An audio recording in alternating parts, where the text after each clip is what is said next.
अब श्रोता और संचालक का संवाद खत्म हो जाए तो मेरे 3 मिनट शुरू होंगे। अतिथि के लिए मिनट नहीं है, ठीक है।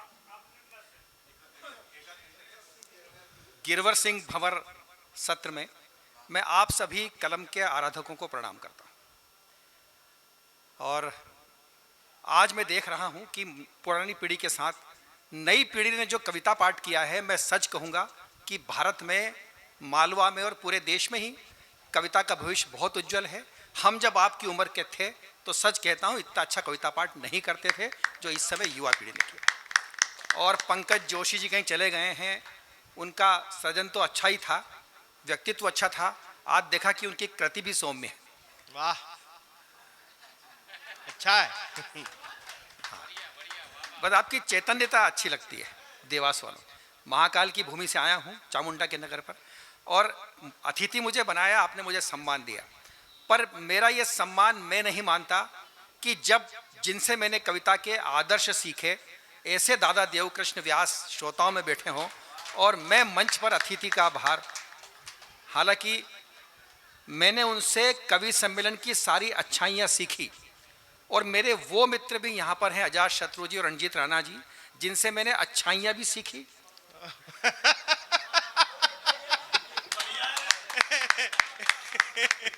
इन्होंने कोई कसर नहीं रखी मुझे सब कुछ सिखाने में। मैं इन दोनों के कवि सम्मेलन के मैं लिए इन दोनों जघन्य मित्रों को बहुत प्रणाम करता हूँ। कवि सम्मेलन के लिए आवश्यक भी वही है। मेरे सहकर्मी इंश्योरेंस में रहे अब्दुल सलाम खोकर, जिनकी प्रांजल भाषा मुझे हमेशा बहुत लुभाती रही है, और मनोज दुबे। और मैं अगर एक बात कहूं कि आज का सत्र मैंने सुना जब से अब तक पंकजों का बोलबाला रहा है ना। पंकज जोशी जिन्होंने सब कुछ जमाया, और आज पंकज ने तो आज जो दिल जीता है वो अपने आप में बहुत अद्भुत है। मैं उनकी कलम को प्रणाम करता हूं। शुरू करता हूं हरिभक्त सिंह पंवार की 2 पंक्तियों से। धरा बेच देंगे, गगन बेच देंगे, नदी नाले पर्वत चमन बेच देंगे, और अगर ये न संभले कलम के सिपाही तो सत्ता के मसीहा वतन बेच देंगे। आकार, ऊकार, मकार, बिंदु, इन सबसे बने अक्षरों की उत्पत्ति ओम से हुई। भगवान शंकर ने डमरू बजाया, ओम की उत्पत्ति हुई। ओम बना, ओम से अक्षर बने, शब्द मिले तो भाषा बनी, भाषा का गठबंधन हुआ तो कविता, कहानी, हिंदी सब कुछ बनी। अदब का रिश्ता जज्बात से है। और दोस्तों, जज्बात को इंटरनेट में, फेसबुक में, व्हाट्सएप पर कैद नहीं किया जा सकता। इंटरनेट से उबे हुए लोग कविता की गोद में ही सुकून पाते हैं। क्या बात कही है, वाह। हम कितने भी थक जाएं, हम जाते हैं संगीत के उसमें, हम जाते हैं कविता के उसमें। आदमी शायरी पढ़ता है, संगीत सुनता है। मेरे कई मित्र यहाँ पर उपस्थित हैं, मैं उन सबकी नाम चाहे ना ले पाऊँ, सबका रेखांकन करते हुए कहूँगा कि सावन भादों की रिमझिम क्या होती है। सुने बेटे, बैठ जाए। बेटे नहीं, आप तो बहन जी हैं। सावन भादों की रिमझिम क्या होती है, तितलियों के परों पर चित्रकारी कौन करता है, चांद सारी रात किसका इंतजार करता है, सूरज शाम ढले कहां चला जाता है। इन सब बातों का उत्तर यदि कोई दे सकता है तो वो केवल कवि ही दे सकता है। इसलिए एक लाइन सुने, और मेरा ऐसा विश्वास है कि एक लाइन आप सब कलमकार पसंद करेंगे। प्रेम क्या होता है, अंदर की सृजनात्मक ऊर्जा ही प्रेम कहलाती है। आज पंकज जोशी आयोजक और कविता प्रेम के वशीभूत होकर ही आप सारे लोग यहाँ पर उपस्थित हुए हैं। यह है प्रेम। कोयल की कूक क्या होती है, चातक किस तरह की बारिश का इंतजार करता है, यह सब कवि के पास ही उत्तर हैं। लेकिन एक पंक्ति, लेकिन जिनको सूरज उगाने का काम सौंपा गया वो अंधेरों के चाटुकार बन गए। मेरे अनेक मित्र यहां पर हैं।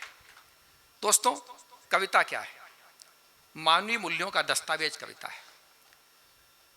देखिए, हास्य, व्यंग, गीत।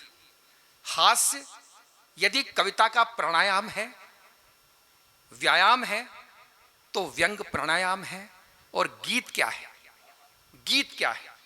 गीत किसी भागवत के पृष्ठ पर रखी हुई बांसुरी है गीत। वाह, क्या टिप्पणी है, क्या टिप्पणी है। संस्कारों का, परंपराओं का, रीति रिवाजों का सबसे मधुर उद्घोषक यदि कोई है तो वो है गीत। बेशक आज के गीतों में मधुरिम आर्द्रता की कमी है, प्यार का पराग नहीं है।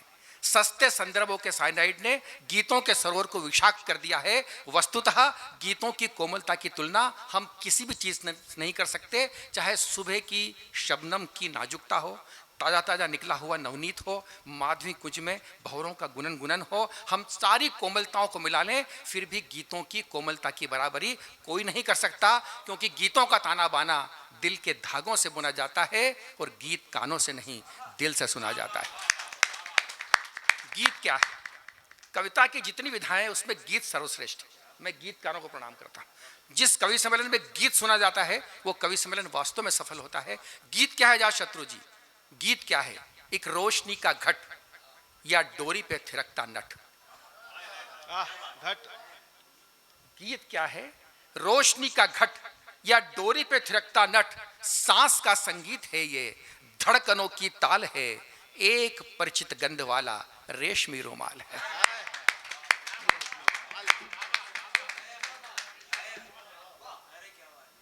चंदन वन के सर्प मलयानिल को विषाक्त नहीं करते।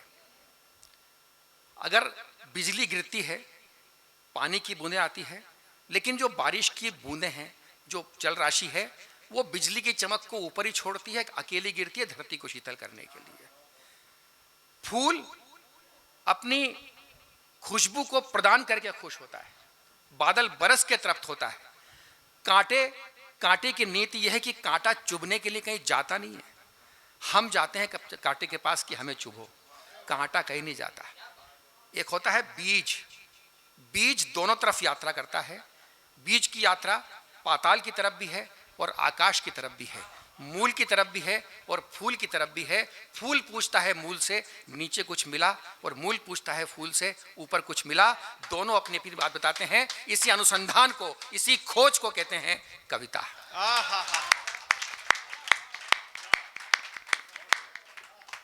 कविता की मैंने कुछ बिंदु लिख रखे हैं। दोस्तों, प्रकृति का सबसे प्रमुख प्रवक्ता कौन है? कवि, लेखक। कविता प्रकृति के सूत्रों की व्याख्या करता है। उड़ने के लिए ईश्वर ने पंछियों को पंख दिए और कवि को दिया मन, और उसमें भी यदि कवि मन हो तो फिर उड़ान का क्या कहना? उड़ान का क्या कहना? रणजीत राणा जी मेरे 38 साल पुराने, दादा मेरे 41 साल पुराने मित्र हैं, और अजातशत्रु जी मेरे 35-38 साल पुराने मित्र हैं। लेकिन मैं कहूँगा कि कविता चार दीवारी में कैद होकर न रह जाए या चंद बुद्धिजीवियों की चर्चा का विषय बनकर न रह जाए। कविता खेतों में जाए, लहलहाती फसलों की बात करे। कविता कारखानों में जाए, मजदूर के पसीने की बात करे, किसानों की बात करे, वो कामगारों की बात करे, वो मछुआरों का गीत बने। वो कविता होती है। दोस्तों, मैं बहुत ज़्यादा बात आपसे नहीं करते हुए केवल ये कहूँगा, हम यहाँ पर दो लोग हैं, एक सुनने वाले और एक सुनाने वाले। सुनाने वाले की प्यास कैसी बढ़ जाए, जैसे आपने देखा होगा कुछ मेहमान पंछी हजारों किलोमीटर दूर की यात्रा करके किसी झील को तलाशते हैं अपनी प्यास बुझाने के लिए, और झील अपनी ही मौज में व्यस्त रहती है। तो सुनाने के लिए पंछी जैसी प्यास बढ़ जाए, और प्यास बुझाने के लिए जब आप झील के जल हो जाएं, तब बनती है कविता के तारतम्य, तब बनता है गीत और कविता के बीच का रिश्ता। इसलिए वो व्याकुलता जो है, वो व्याकुलता, व्यग्रता सुनने और सुनाने की, वो व्याकुलता के बिंदु को सिंधु हो जाने दो, तब जाकर कविता परवान चढ़ेगी। हिंदी, मुगल काल में, मध्यकालीन में जब मुगल भारत आए तो वहां की फारसी, अरबी और हमारे यहाँ की प्राकृत भाषा, दोनों को भाषा अंतर था, समझ नहीं पाते थे। तो जो उनके लश्कर पड़ाव होते थे, पड़ाव के लोगों की भाषा और स्थानीय लोगों की भाषा, वस्तु विनिमय करना पड़ता था, सामान की खरीद बिक्री करना पड़ती थी। लोकल स्थानीय लोगों से जब विचार विमर्श करना होता था तो भाषा नहीं थी। वहाँ के फारसी और अरबी शब्द और हमारी प्राकृत भाषा, बुंदेली हो, जो भी अवधी भाषा हो, मालवी हो, इन सब के साथ जो विचार विमर्श होता था, तो अरबी फारसी के शब्द और प्राकृतिक भाषा की व्याकरण के साथ जो भाषा बनी, और वो भाषा जो पश्चिम की तरफ मुंह करके खड़ी थी वो उर्दू कहलाई, और जो पूरब की तरफ मुंह करके खड़ी थी वो हिंदी कहलाई। अगर हिंदी वाले हम सब इस बात पर गर्व करें कि हमारी हिंदी बहुत महान है, लेकिन हिंदी शब्द भी हिंदी भाषा का नहीं है, ये फारसी भाषा का शब्द है। और उर्दू वाले यदि गर्व करें कि हमारी उर्दू सबसे महान, तो उर्दू शब्द भी उर्दू भाषा का नहीं है, ये तुर्की भाषा का शब्द है। उर्त यानी लश्कर, पड़ाव, उर्त से ये उर्दू बनी। तो ना हिंदी हिंदी का शब्द है, ना उर्दू उर्दू का शब्द है। मैं बहुत ज्यादा बातें नहीं करता हुआ आपसे 50 सेकंड की एक कविता पढ़ता हूं। 50 सेकंड की एक कविता है ना जी। यदि हम भारत की अनेक भाषाओं को आभूषण मानकर भारत मां का श्रृंगार करें तो तस्वीर क्या बनेगी? केवल इतना याद रखें कि कौन सा आभूषण कहां पहना जाता है या उसकी विशेषता क्या है। जैसे हमारा हाथ जाता है वहां पर अंगूठी पहनते हैं, दक्षिण में कहीं तमिलनाडु होता है। बस आप इस बात को याद रखें। मैं कविता शुरू करता हूं। हिंदी दिवस है, हिंदी दिवस का कार्यक्रम भी है, कविताओं का समागम भी है, इसलिए मेरी कविता सुने। 50 सेकंड की 1 मिनट की कविता।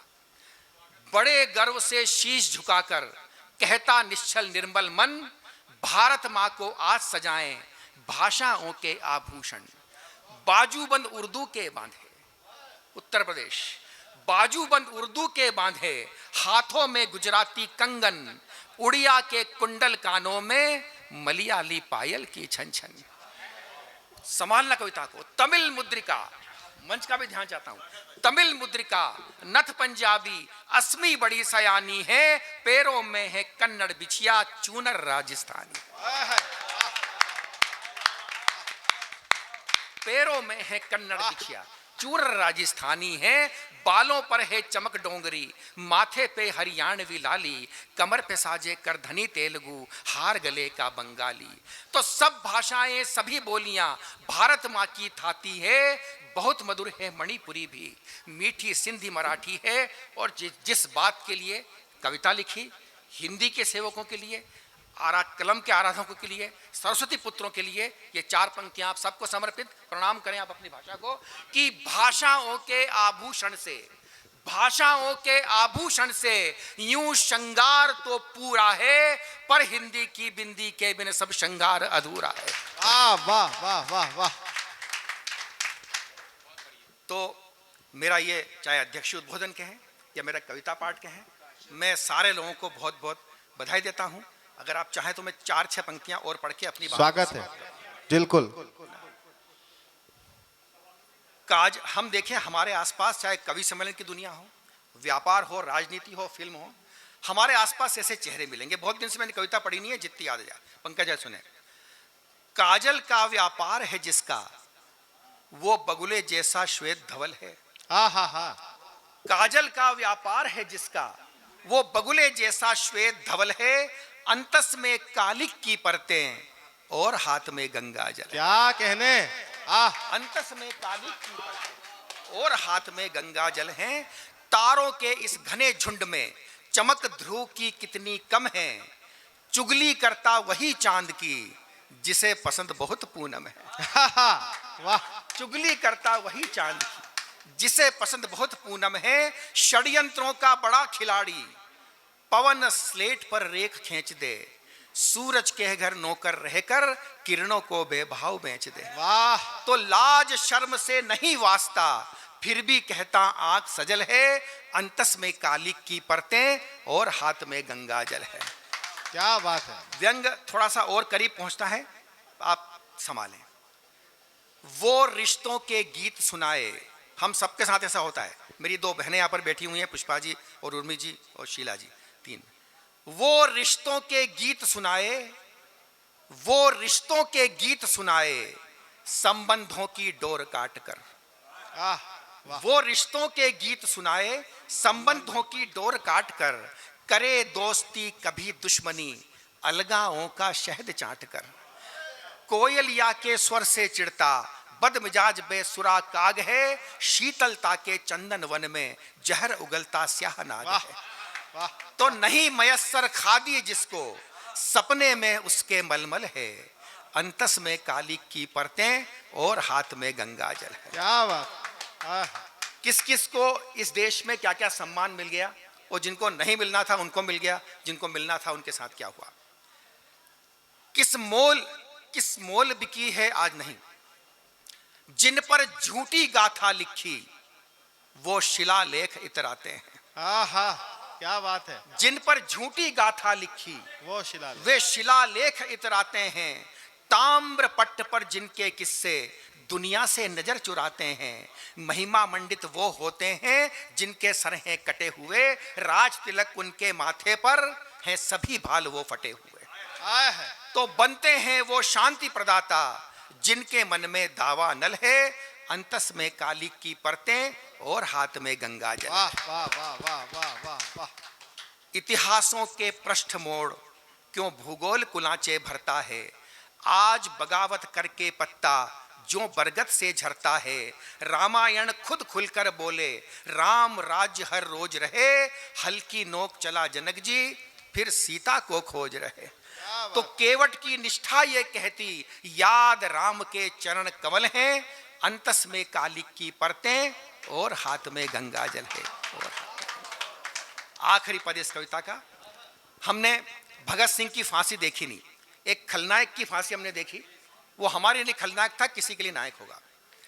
मैंने सद्दाम हुसैन की फांसी देखी तो उसकी हिम्मत पर मेरे को 4 पंक्तियां लिखने में आई। हमने दृश्य देखा होगा, किस मोल बिकी है आज गवाही, फांसी का फंदा जान रहा, निर्णय लिखकर कलम तोड़ना मुंसिफ की पहचान रहा। आज चढ़ा है जो सूली पर, आएगा अक्सर ख्वाबों में, चढ़ने वाला बेनकाब था और जल्लाद नकाबों में। चढ़ने वाला बेनकाब था और जल्लाद नकाबों में, बेशक दोनों ही दोषी हैं, आज था इसका उसका कल है, अंतस में काली की परतें और हाथ में गंगा जल है। 2 पंक्ति समाप्त करता हूं। एक पेड़ दूजे से पूछे है कितनी उम्र तुम्हारी, विदाई। एक पेड़ दूजे से पूछे है कितनी उम्र तुम्हारी, दूजे ने तब कहा सहम कर जब तक चले ना आरी। वाह वाह वाह वाह वाह वाह।